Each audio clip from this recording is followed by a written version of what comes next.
hermanos, hoy es nuestra clase número 5 de la escuela que se llama La Ley de Cristo, y el nombre de la clase de hoy es La Ley de Cristo es la enseñanza de Cristo. Y como hemos venido enseñando y afirmando, los creyentes del nuevo pacto no estamos bajo la ley del antiguo pacto, pero eso no quiere decir que estamos sin la ley de Dios, sino que estamos bajo la ley de Cristo. Es lo que Pablo decía, ¿no? Dijo a los Corintios.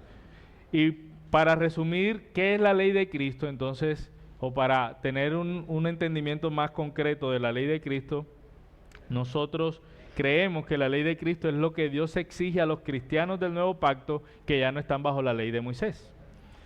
La ley de Cristo es la ley de Dios para los que viven de este lado de la resurrección, después de que Cristo resucitó.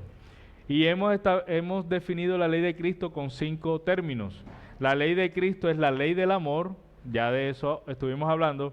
La ley de Cristo es el ejemplo de Cristo, que hablamos el domingo pasado. La ley de Cristo es la enseñanza de Cristo, que hablaremos hoy. La ley de Cristo es la enseñanza de los apóstoles de Cristo, y la ley de Cristo es todo el canon interpretado a la luz de Cristo.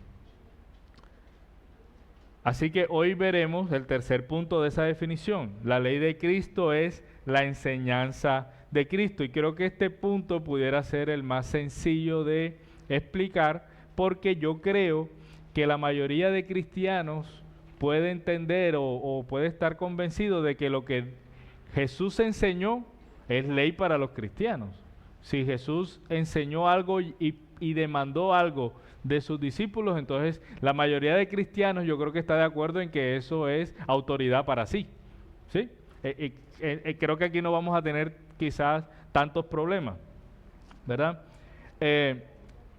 Así como la mayoría de cristianos podemos afirmar esa verdad, lo que enseñó Jesús es una exigencia para mí.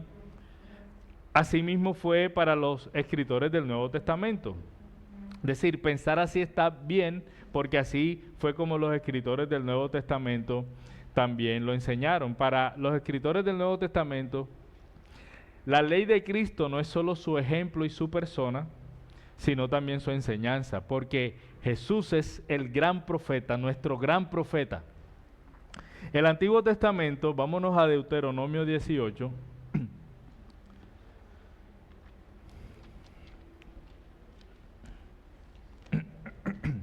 Deuteronomio 18. El Antiguo Testamento anticipaba que vendría un profeta. Vamos a ver lo que dice Deuteronomio 18, 15.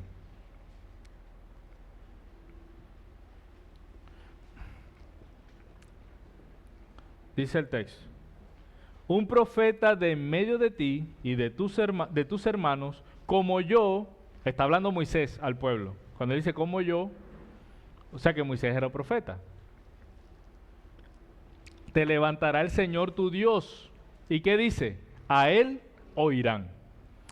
Esto es conforme a todo lo que pediste al Señor tu Dios en Horeb el día de la asamblea, diciendo: no vuelva yo a oír la voz del Señor mi Dios. No sé si recuerdan ese pasaje, estaban en la montaña, el pueblo se asustó de los estruendos, de lo que estaba pasando, y dijeron: no, Moisés, habla tú con el Señor y después nos dices, ¿verdad? Ellos temieron, entonces por eso el Señor les dice: yo voy a enviar un profeta,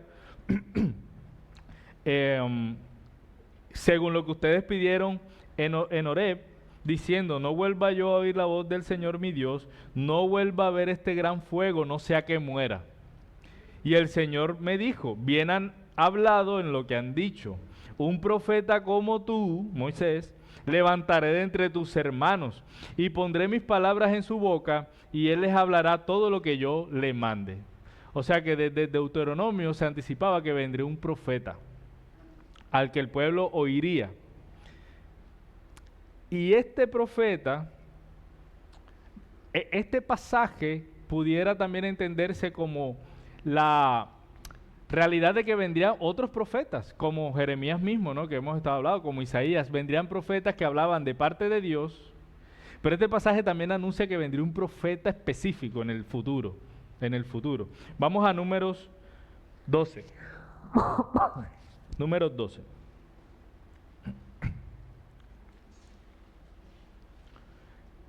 Moisés fue el primer profeta. Moisés, Dios hablaba a Moisés, Moisés hablaba al pueblo. ¿Sí? Ese es el oficio, de eso se trata el oficio del profeta, ¿verdad? Eso era lo que hicieron todos los profetas. Dios les hablaba y ellos hablaban al pueblo.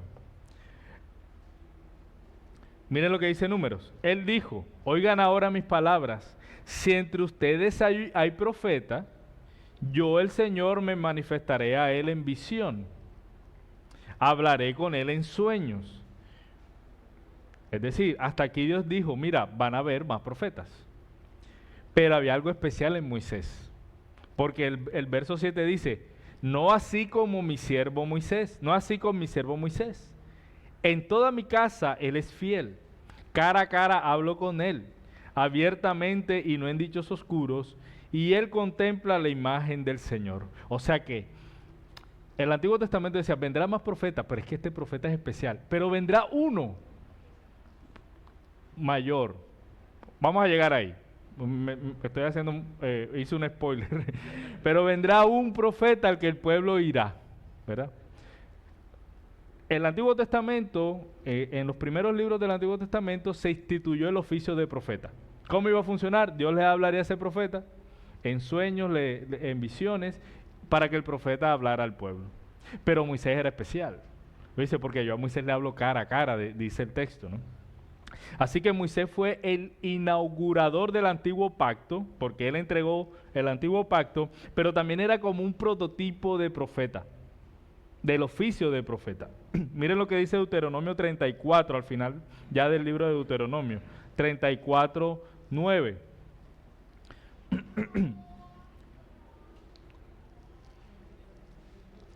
Dice, 34:9, y Josué, hijo de Nun, estaba lleno del espíritu de sabiduría, porque Moisés había puesto sus manos sobre él, y los israelitas le escucharon e hicieron tal como el Señor había mandado a Moisés. Desde entonces no ha vuelto a surgir en Israel un profeta como Moisés, a quien el Señor conocía cara a cara. Nadie como él, por todas las señales y prodigios que el Señor le mandó hacer en la tierra de Egipto contra Faraón, contra todos sus siervos y contra toda su tierra, y por la mano poderosa y por los hechos grandiosos y terribles que Moisés realizó ante los ojos de todo Israel. Moisés era el profeta de referencia, ¿no? No había habido un profeta como él desde entonces. Este pasaje particular de Deuteronomio establece una expectativa acerca de ese profeta final que vendría, que se iba a anunciar, iba a ser especial. Dice, porque no había habido otro profeta desde Moisés, ¿verdad? Como él, que hiciera todos esos hechos grandiosos y temibles y que hablaba con el Señor cara a cara. Ese profeta anunciado es Cristo. Moisés inaugura el oficio profético, pero ese oficio alcanza su culminación perfecta en Jesús. El Nuevo Testamento presenta a Jesús como aquel al que señalaban los profetas. Lucas 24, en el camino de Emaús, no sé si recuerdan ese pasaje, Jesús había resucitado, había ya muerto y resucitado, iban unos discípulos tristes, ¿verdad? Y Jesús se los encuentra en el camino. Y ellos, ay, ¿por qué están tristes? No, es que se murió el Mesías, imagínate. El que iba a salvar a su pueblo, está muerto. Y Jesús dice, y comenzando, Lucas 24, 27, y comenzando por Moisés y continuando con todos los profetas, les explicó lo referente a él en todas las escrituras. Entonces Moisés estaba apuntando a Jesús y todos los profetas apuntaban a ese profeta. Jesús afirmó sobre él. Vamos a Juan 5, 5:46.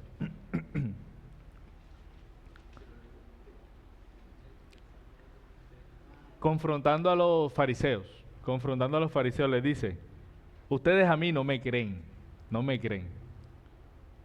Ustedes le creen a Moisés, según ustedes. Pero él les dice, Juan 5:46, si creyeran a Moisés, me creerían a mí, porque de mí escribió él. Pero si no creen sus escritos, ¿cómo creerán mis palabras? Así que el profeta especial de Dios, Moisés, hasta ese momento, estaba señalando a Jesús como el profeta que vendría. Jesús es el principal y último profeta al que apuntaba el Antiguo Testamento. De hecho, los judíos estaban esperando a ese profeta. Cuando aquí se predicó en Marcos, está este pasaje, solo que lo voy a leer desde Juan. Pero cuando vieron a Juan el Bautista, la gente se sorprendió. Y entonces le preguntaron, ¿eres Elías? No sé si recuerdan, se predicó desde Marcos. ¿Eres Elías? Porque estaban esperando a Elías. Porque había una profecía que decía que Elías vendría antes que el Mesías. Y él dijo, no soy. Después le dijeron, ¿eres el profeta? O sea que el pueblo estaba esperando al profeta, a ese profeta. Cuando Jesús, después que alimentó a los 5,000, en Juan 6:14, dice, la gente entonces, al ver la señal que Jesús había hecho, decía, verdaderamente este es el profeta que había de venir al mundo. O sea, el pueblo estaba consciente de que vendría un profeta más grande que Moisés, porque Moisés decía, a este oirán, y ellos lo estaban esperando, había esa expectativa, el pueblo sabía. Ahora miren lo que pasó, Lucas 9, ese sí quiero que me acompañen todos, por favor, Lucas 9 del verso 28. Este pasaje se conoce como la transfiguración.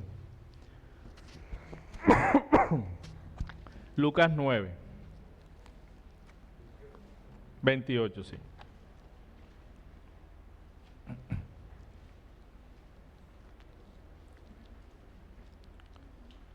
Lucas 9, 28.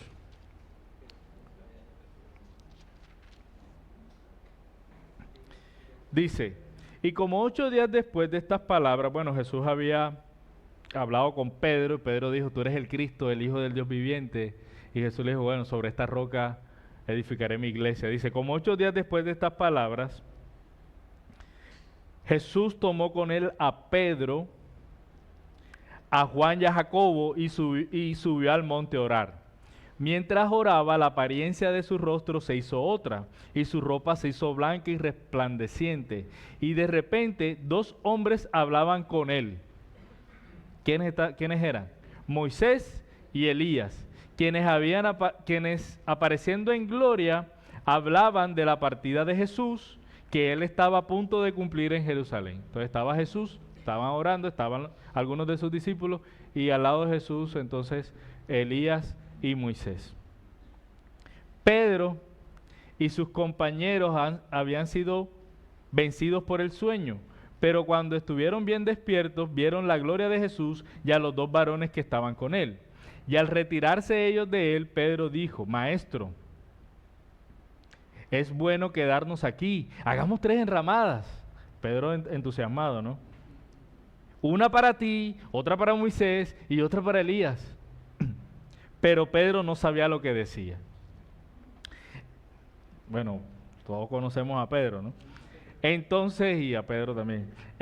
Entonces, mientras él decía esto, se formó una nube que los cubrió, y tuvieron temor al entrar en la nube. Y una voz de la nube, y una voz salió de la nube que decía, este es mi hijo, mi escogido. ¿Qué dice?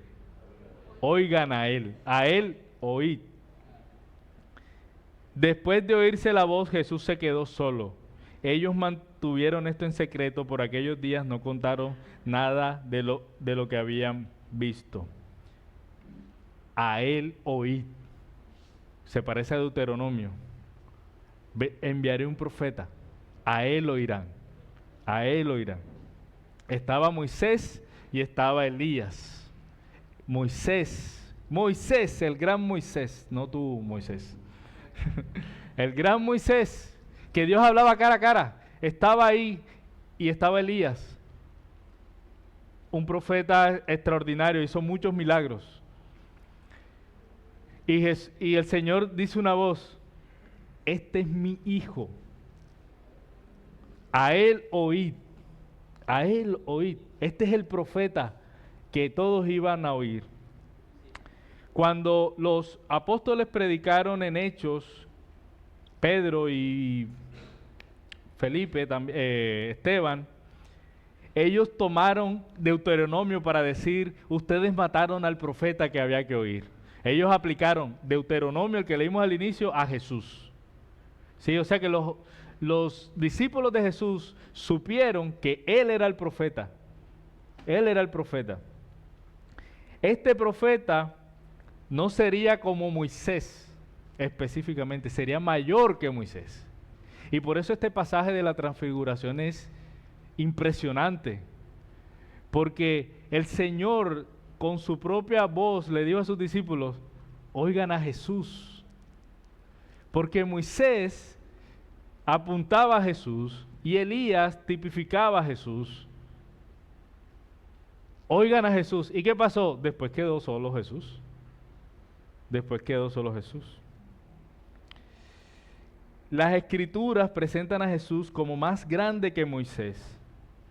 Cuando Moisés recibió o entregó la ley al pueblo, ¿qué hizo Moisés? Se subió al monte, ¿verdad? Y en el monte pronunció las palabras. Cuando Jesús hace uno de sus sermones más importantes, con que inicia prácticamente su ministerio, es el Sermón del Monte. ¿Qué hace Jesús? Lo mismo. Se sube al monte y dice su ley. El rey se sube al monte y pronuncia su ley. La ley del nuevo pacto. Pero yo quiero que ahora miren lo que dice Hebreos, hermanos, porque yo cuando leí este pasaje, fue para mí impactante. Hebreos 3.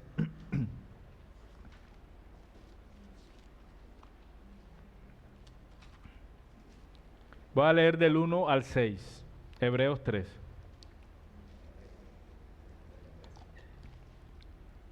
Hebreos 3 dice, por tanto, hermanos santos, participantes del llamamiento celestial, consideren a Jesús, el apóstol y sumo sacerdote de nuestra fe, el cual fue fiel al que lo designó, como también lo fue Moisés en toda la casa de Dios.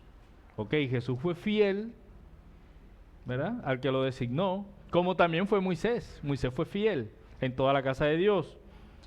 Porque Jesús ha sido considerado como digno de más gloria que Moisés. Así como el constructor de la casa tiene más honra que la casa. Porque toda la casa es hecha por alguno, pero el que hace todas las cosas es Dios. Moisés fue fiel, miren esto, hermanos, qué hermoso. Moisés fue fiel en toda la casa de Dios como siervo, para testimonio de lo que se iba a decir más tarde. Moisés fue fiel en toda la casa de Dios como siervo. Pero Cristo fue fiel como hijo sobre la casa de Dios, cuya casa somos nosotros, si retenemos firme hasta el fin nuestra confianza y la gloria de nuestra esperanza. Moisés fue fiel como siervo, pero Jesús fue fiel como el hijo. ¿Quién tiene más gloria? El hijo, no el siervo. Moisés servía al hijo. Moisés no puede tener más gloria que el hijo. Y es lo que dice el texto en Hebreos, ¿no? Jesús ha sido considerado como digno de más gloria que Moisés, así como el constructor de la casa tiene más honra que la casa. Mientras que Moisés fue un siervo fiel en toda la casa de Dios, Jesús es el hijo fiel sobre la casa de Dios. Y ahí mismo en Hebreos 1, del 1 al 2. Dios, habiendo hablado hace mucho tiempo, en muchas ocasiones y de muchas maneras a los padres por los profetas, en estos últimos días nos ha hablado por su Hijo, a quien constituyó heredero de todas las cosas, por medio de quien hizo también el universo. Si usted lee el libro de Hebreos completo, y creo que sería una buena lectura en este tiempo, podrá concluir lo que señaló un teólogo que se llama Robert Letham. Él dijo, en la mente del autor de Hebreos, Jesucristo, el Hijo de Dios, es un profeta, el profeta más grande y el profeta definitivo, ya que es superior a los profetas, a los ángeles, a Moisés y a todos los demás posibles competidores. Jesús es mayor, Jesús es mejor. De eso se trata Hebreos. Y a lo largo de todo su ministerio, a Jesús se le conoce como profeta. En Mateo 13:57 Jesús dice, es que no hay profeta en su tierra. No sé si recuerdan ese pasaje. En Marcos 8:28 la gente decía que él era profeta. Estoy citándolos así por causa del tiempo. Los judíos querían arrestar a Jesús, pero temieron porque el pueblo lo tenía por profeta. Mateo 21:46. Cuando Jesús resucitó al hijo de una viuda, en Lucas 7:16, dice, el temor se apoderó de todos y glorificaban a Dios diciendo, un gran profeta ha surgido entre nosotros. Cuando terminó el sermón del monte, al final del sermón, la gente decía, estaba maravillada, porque hablaba como alguien que tenía autoridad y no como sus escribas. Y fue por su propia autoridad. A diferencia de los profetas, ellos tenían autoridad cuando el Espíritu, ¿verdad?, venía sobre ellos y ellos hablaban bajo la influencia del Espíritu. Pero la autoridad de Jesús era propia. Por eso Pedro le dice a Jesús en el libro de Juan, vámonos ahí, Juan 6.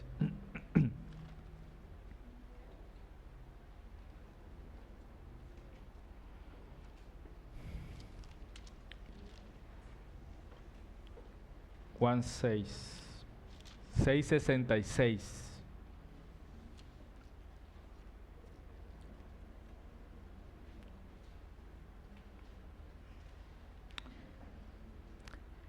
Jesús está diciendo que el que come de este pan tendrá vida eterna. Eso causó como resistencia y algunos decidieron no seguir más a Jesús. Entonces Juan 6:66 dice, como resultado de esto, muchos de sus discípulos se apartaron y ya no andaban con él. Entonces Jesús dijo a los 12 discípulos, ¿acaso también ustedes quieren irse? Y Simón Pedro, le respondió, Señor, ¿a quién iremos? Tú tienes palabra de vida eterna. Tú tienes palabra de vida eterna. Para Pedro y los 12, Jesús estaba hablando de parte de Dios. Él era el profeta que todos debían oír. Ellos lo habían visto en el monte también. Habían escuchado al Señor decir a Él, oigan, por eso dice, así esto nos moleste, nos incomode, no lo entendamos, ¿a dónde vamos a ir si tú tienes las palabras de vida eterna? En Mateo, en el Sermón del Monte, volviendo allí, vemos que Jesús constantemente usa esta expresión. Oísteis que fue dicho. Ustedes han oído que se dijo, en una versión más moderna. Ustedes han oído que se dijo, no matarás, no cometerás adulterio, no juzgarás, no harás juramentos en vano. Y luego, apenas él dice eso, ¿qué sigue? Pero yo les digo, mas yo les digo. Por eso cuando él termina el sermón del monte decía, este habla con autoridad. Este habla con autoridad. Entonces aquí la pregunta del millón es la siguiente. Lo que está haciendo Jesús en el sermón del monte es interpretando a Moisés. Es decir, Jesús es el mejor exegeta, el mejor intérprete de la ley, o es el dador de una nueva ley. Esa es la pregunta clave. Porque si Jesús es el mejor intérprete de Moisés, ¿quién es mayor? Moisés. Pero Hebreos no dice eso. Hebreos dice que él es más digno de honor, porque Moisés era un siervo del Hijo. Así que si yo entiendo que Jesús simplemente está explicando bien a Moisés, entonces yo estoy diciendo que Moisés tiene más honor que el Hijo. Nosotros creemos que es todo lo opuesto. Nosotros no creemos que simplemente Jesús es el mejor intérprete de Moisés, sino que Jesús es mayor que Moisés. Y Él está dando una ley nueva, una nueva ley. porque Él es mayor, Él es el hijo de la casa, Él es el dueño de la casa por el cual se crearon todas las cosas, dice Hebreos. Jesús es mayor que Moisés, a Él oíd, porque si no el Señor hubiera dicho, oigan a Moisés, pero considerando lo que Jesús enseñó sobre Moisés. Pero Él no dijo eso. Dios dijo, ahí estaba Moisés y estaba Elías. ¿Y qué es el Señor? A Él oíd. Y Moisés sabía, porque Moisés dijo, vendrá un profeta y a Él oirán. Moisés no dijo, lo irán a Él siempre y cuando me explique bien a mí. Porque Moisés sabía que Él era un siervo en función de servir al Hijo.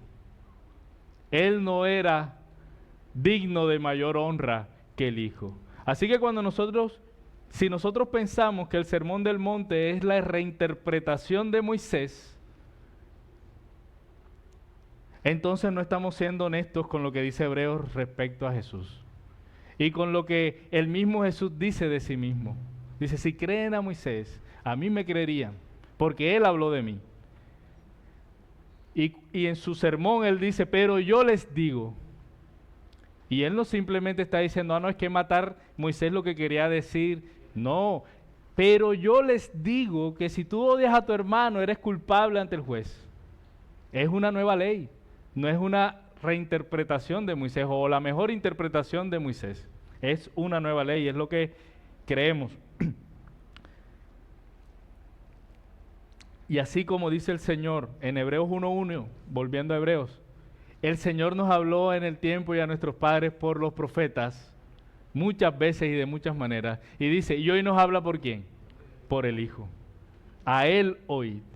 Así que Jesús no es el mejor intérprete de la ley de Moisés, sino que Jesús es el dador de una nueva ley, porque Él es mayor que todos, incluso que Moisés. El oficio de Moisés y el oficio de los profetas en general apuntaba a Cristo.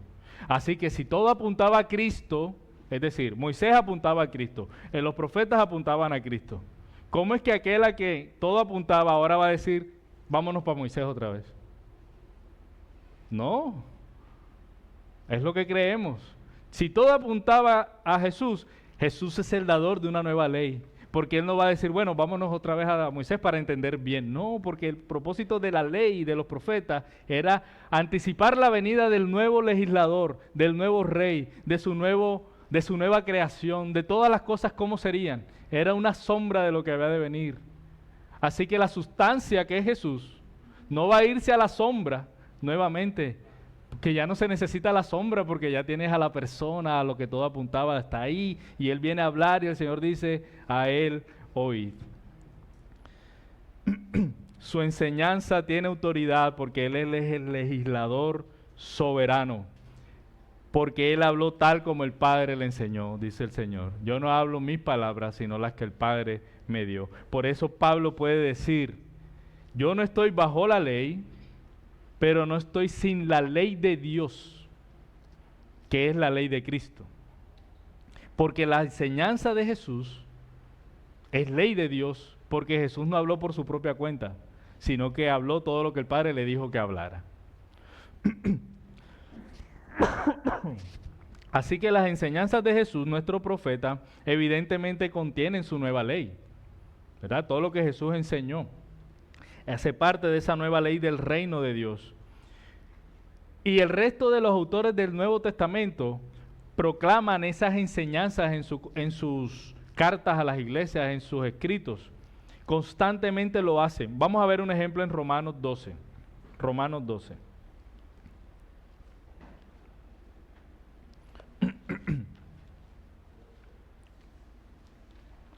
Voy a empezar en el 14. Romanos 12, 14.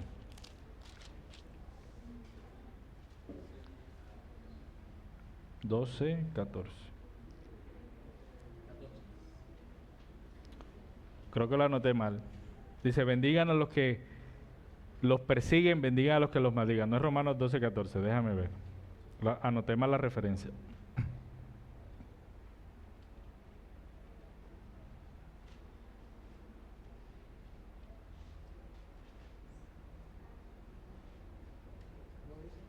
Bendigan a los que los persiguen, bendigan y no maldigan. 12, 14. Ah, es que estaba en Corintios. Yo fui el que me equivoqué acá. Perdón. Esta Biblia, ajá, me jugó una mala pasada aquí. La culpa es de la Biblia.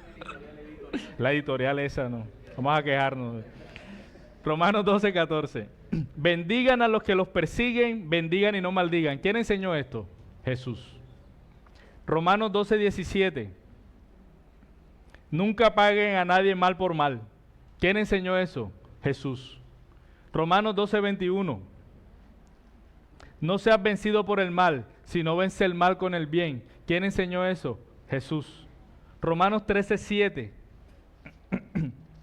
Paguen a todos lo que deban. Al que impuesto, impuesto. Al que tributo, tributo. Al que temor, temor. Al que honor, honor. Señor, hay que pagar impuestos. Al César lo que es del César y a Dios lo que es de Dios. Jesús. Los apóstoles hacen eso todo el tiempo. Ellos citan las enseñanzas de Jesús, aluden a ellas. Romanos 13, 8. Al 10. No deban a nadie nada sino el amarse los unos a los otros, porque el que ama a su prójimo ha cumplido la ley. Porque esto: no cometerás adulterio, no matarás, no hurtarás, no codiciarás, y cualquier otro mandamiento en estas palabras se resume: amarás a tu prójimo como a ti mismo. El amor no hace mal al prójimo, el amor es el cumplimiento de la ley. ¿Quién enseñó esto? Jesús. Romanos 14, 10. Romanos 14, 10. Pero tú, ¿por qué juzgas a tu hermano? O también tú, ¿por qué desprecias a tu hermano? Porque todos compareceremos ante el tribunal de Dios. En Mateo Jesús dijo: mira primero la viga de tu ojo y luego saca la paja del ojo de tu hermano. Juzga con justo juicio. Romanos 14, 13. Por tanto, ya no nos juzgamos los unos a los otros, sino más bien decidan esto: no poner obstáculo o piedra de tropiezo al hermano. Hay de aquellos que sean de tropiezo, ¿verdad? Es mejor que se cuelguen una piedra de molino y se lancen. Romanos 14, 14. Yo sé y estoy convencido en el Señor Jesús, dice Pablo, de que nada es inmundo en sí mismo, pero para el que estima que algo es inmundo, para él lo es. Hay una parte donde Jesús declara limpios todos los alimentos. Pablo lo está aludiendo a lo que Jesús le enseñó en su momento. Romanos 14, 17. Porque el reino de los cielos no es comida ni bebida, sino justicia y paz y gozo en el Espíritu Santo. Lo enseñó Jesús. Y nuestro gran pasaje en Gálatas 6, que lo hemos mencionado varias veces, está basado en las enseñanzas de Jesús. Gálatas 6 del 1 al 2. Cuando Él le dice: lleven las cargas los unos de los otros. Si alguien ha faltado, restáurenlo en un espíritu de mansedumbre. Se basa en lo que Jesús enseñó en Mateo 18, en la disciplina, en lo que entendemos como el fundamento de la disciplina de la iglesia. Si un hermano peca, acércate al hermano, porque quieres que él se arrepienta. Y si no, busca otro testigo. Esto es lo mismo que Jesús enseñó. En Gálatas, Pablo dice: lleven las cargas los unos de los otros. ¿Y qué decían los escribas? ¿O qué les criticó Jesús a los escribas? Que ataban cargas pesadas a las personas que ellos no podían llevar, ¿verdad? Que ni ellos mismos podrían cargar. Y entonces Pablo dice: lleven las cargas los unos de los otros. O sea, los apóstoles, todos los que instruyeron a la iglesia, usaron la enseñanza de Jesús como demandas a la iglesia, como su ley, como las demandas para los cristianos, lo que ellos debían hacer, de cómo deberían vivir. Santiago es otro ejemplo. Si usted lee Santiago, parece que estuviera repitiendo el Sermón del Monte cada ciertos versículos. ¿Sí? Aquí lo estudiamos y recordábamos eso. Es como si Santiago tuviera tan fresco el Sermón del Monte, que en todo lo que va instruyendo a la iglesia, él está mencionando prácticamente las mismas enseñanzas de Jesús aplicado a las situaciones que él quiere abordar en su carta. Así que, hermanos, el Cristo resucitado es nuestro amo y nosotros somos sus esclavos. Si hemos creído en Cristo, entonces Jesús es tu autoridad. Jesús es nuestra autoridad. Somos su propiedad. A Él debemos escuchar. Jesús es nuestra autoridad porque Él le ha sido dada toda autoridad en el cielo y en la tierra. Los que están en el ser lo deben tener claro, ¿verdad? En el cielo y en la tierra. ¿Y qué nos manda a Él hacer cuando dice, toda autoridad me ha sido dada? Id, ¿verdad? Y prediquen el Evangelio, y bauticen y hagan discípulos a todas las naciones. Ha habido un cambio. Bueno, y la Gran Comisión dice, hagan discípulos bautizándolos en el nombre del Padre, del Hijo y del Espíritu Santo, enseñándoles a guardar, ¿qué? La ley de Moisés. Todo lo que yo les he mandado. Todo lo que yo les he mandado. Él habla de sí mismo de mis mandamientos en Juan. Y estos son mis mandamientos. Y el que me ama guardará mis palabras. Y Él tiene la autoridad. A Él oíd. Ha habido un cambio de autoridad de la ley del antiguo pacto a la ley de Cristo. La ley fue dada a través de Moisés, dice Juan 1:17. Pero la gracia y la verdad vinieron a través de Jesucristo. En el Evangelio de Juan, Juan se encarga de explicar qué es esto. Al referirse constantemente cuando menciona las palabras de Jesús a Jesús, referirse a sí mismo como la autoridad, el que da la ley. Mis mandamientos, un mandamiento nuevo les doy. Todo ese lenguaje no es de alguien que está sujeto a una ley, sino de alguien que está trayendo una nueva ley. La ley ha alcanzado, la ley de Moisés tenía un propósito. ¿Era mala la ley? No, de ninguna manera, dice Pablo. De ninguna manera, es palabra de Dios. Pero tenía un propósito, y era anticipar la venida del nuevo rey, del nuevo legislador. La ley tuvo un propósito y su propósito se cumplió en Jesús. Y ahora los mandamientos de Cristo son la autoridad para los creyentes. Es lo que nosotros creemos. ¿Quiere decir que entonces nada más vamos a leer del Nuevo Testamento para acá? No, porque toda la Escritura es inspirada por Dios y es útil para enseñar, redarguir, instruir en justicia. Ustedes se saben el texto en Timoteo, ¿verdad? Para que el hombre de Dios esté enteramente preparado y sea perfecto para toda buena obra. No vamos a desechar el Antiguo Testamento, es palabra de Dios, es todo el consejo de Dios. ¿Qué dice Pablo a Tito o a Timoteo? Ya no lo tengo tan claro. Predica todo el consejo de Dios, todo el consejo de Dios, toda la palabra de Dios es santa, es buena, es necesaria. Lo que queremos afirmar aquí es que la ley de Moisés cumplió su fin, no porque Dios se haya equivocado, es porque Dios lo diseñó de esa manera. Dios le dio un inicio y Dios le dio un fin en Cristo. Y ahora tenemos un nuevo rey, un legislador, una nueva ley, y que es superior a Moisés, y que es superior a la ley del antiguo pacto. Si alguien quiere vivir conforme a la ley de Cristo, como lo hemos estado enseñando, sus demandas de santidad son mayores que las que están sujetos a la ley de Moisés, porque van más allá de lo que se ve. También nos lleva a meditar en lo que está pasando en nuestro corazón. La ley de Cristo es superior y nuestro legislador es superior a Moisés.